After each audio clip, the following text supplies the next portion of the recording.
जय गुरु जी, सात संगत जी।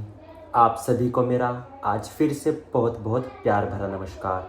संगत जी, जैसा कि मैं हमेशा गुरु जी की प्यारी प्यारी संगत जी के प्यारे प्यारे सत्संग आप सभी के बीच लेकर आता हूँ, और आज मैं फिर से गुरु जी के दो प्यारे प्यारे सत्संग आप सभी के बीच लेकर आया हूँ।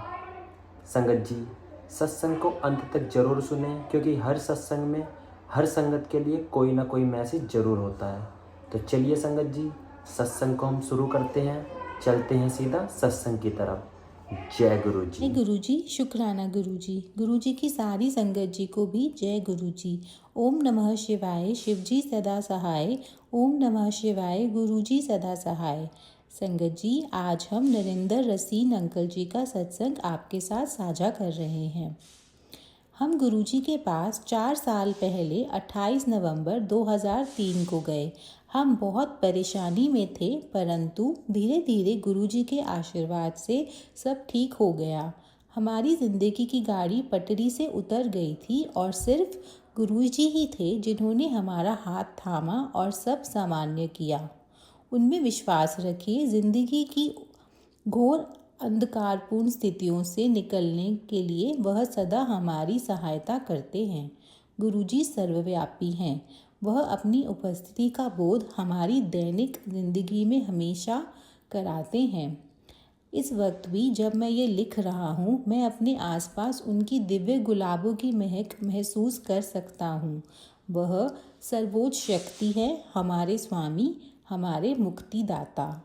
हमें बचाने के लिए और हमारा मार्गदर्शन करने के लिए हम गुरुजी का धन्यवाद करते हैं। उनके बिना बहुत पहले हमारी ज़िंदगी खत्म हो जाती। हम भाग्यवान हैं कि घर में रखी गुरुजी की तस्वीरों के माध्यम से हमारी आवाज़ गुरुजी तक पहुंचती है और वह सपनों द्वारा हमें जवाब देते हैं। वह भी तो उनके दर्शन ही हैं। गुरु पूर्णिमा से एक दिन पहले 29 जुलाई 2007 को शनिवार के दिन हमने अपने घर और मंदिर फूलों से सजाने और गुरुजी की तस्वीरों पर फूलों की मालाएं चढ़ाने का निश्चय किया।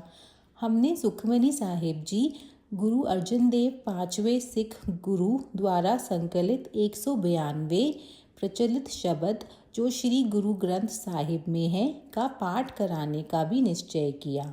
जब हम सजावट में व्यस्त थे, मेरी बेटी बोली कि जब हम बड़े मंदिर से लौटेंगे तो पूरा घर गुरुजी की सुगंध से भरा होगा। वाकई जब हम लौटे तो पूरा घर गुरुजी की सुगंध और उनके एहसास से भरा हुआ था।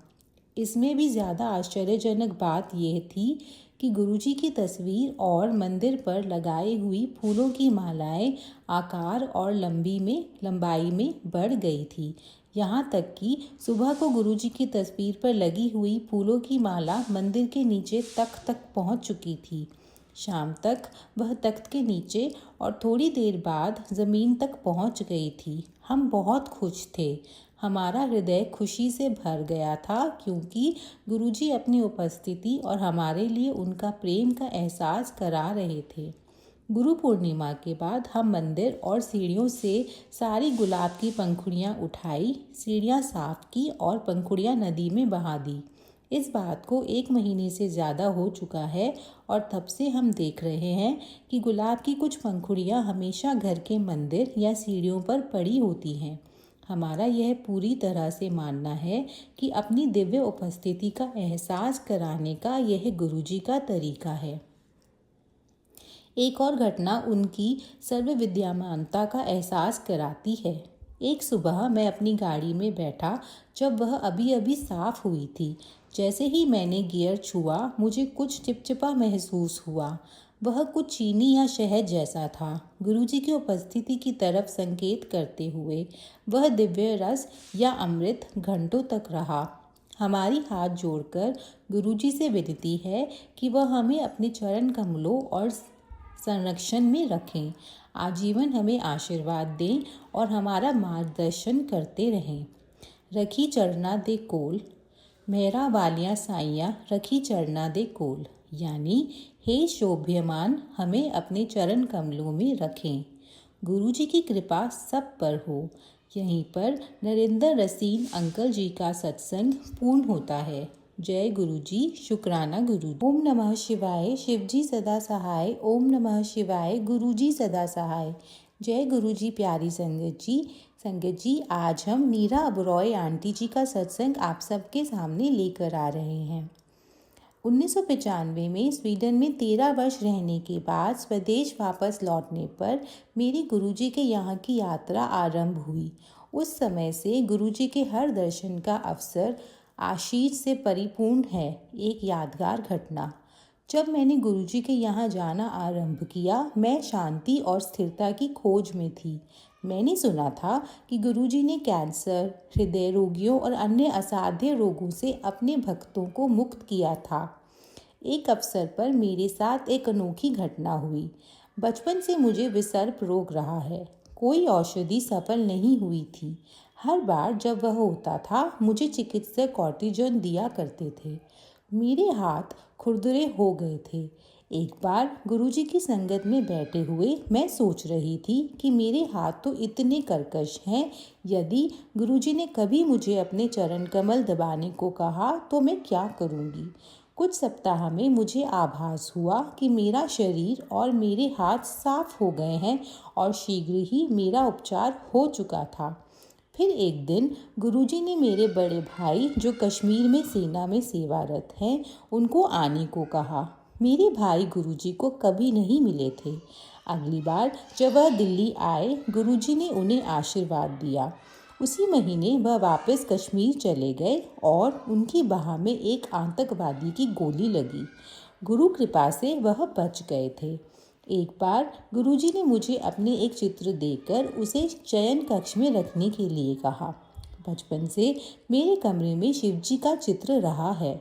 आज भी मेरे जीवन में कोई समस्या, शंका या सुख के अवसर आते हैं तो मैं सदा उन्हें गुरुजी के साथ बांटती हूँ और गुरुजी ने सदा मुझे उत्तर दिए हैं। जब मैं दिल्ली से बाहर होती हूँ तो उनकी कमी का आभास होता है। गुरुजी ने मुझे स्वप्न में भी दर्शन दिए हैं। आज मुझे गुरुजी में इतनी आस्था है कि मेरे आसपास की सब वस्तुएं उनकी याद दिलाती हैं। गुरुजी ने मुझे और मेरे परिवार को आशीष दिया है। मेरे दोनों बेटे, जिन्हें गुरुजी ने आशीर्वाद देकर अमेरिका भेजा है, उनके भक्त हैं। उन पर केवल आस्था बनाए रखने से हमें सदा हर पल उनकी कृपा प्राप्त होती रहती है। मेरे लिए गुरुजी परमेश्वर हैं, जिन्होंने मुझे मेरी योग्यता और आवश्यकता से अधिक दिया है। गुरुजी, इस दया के लिए हम आपके अत्यंत आभारी हैं। यहीं पर नीरा ओबरॉय आंटी जी का सत्संग पूर्ण होता है। जय गुरुजी, शुक्राना गुरुजी। संगत जी, आप सभी को ये दोनों सत्संग कैसे लगे कमेंट में ज़रूर बताएं। और संगत जी, अपने सत्संग भी आप ज़रूर शेयर करें। दिए गए इस वाले व्हाट्सएप नंबर पर अपने सत्संग को एक क्लियर ऑडियो में रिकॉर्ड करें और हमारे पास भेज दीजिए। आपका सत्संग हम इसी चैनल पर ज़रूर शेयर करेंगे। चलिए संगत जी, अब मैं आपसे मिलता हूँ किसी अगले सत्संग के साथ। तब तक के लिए आप सभी को मेरा प्यार भरा नमस्कार और सारी संगत जी को मेरा जय गुरु जी।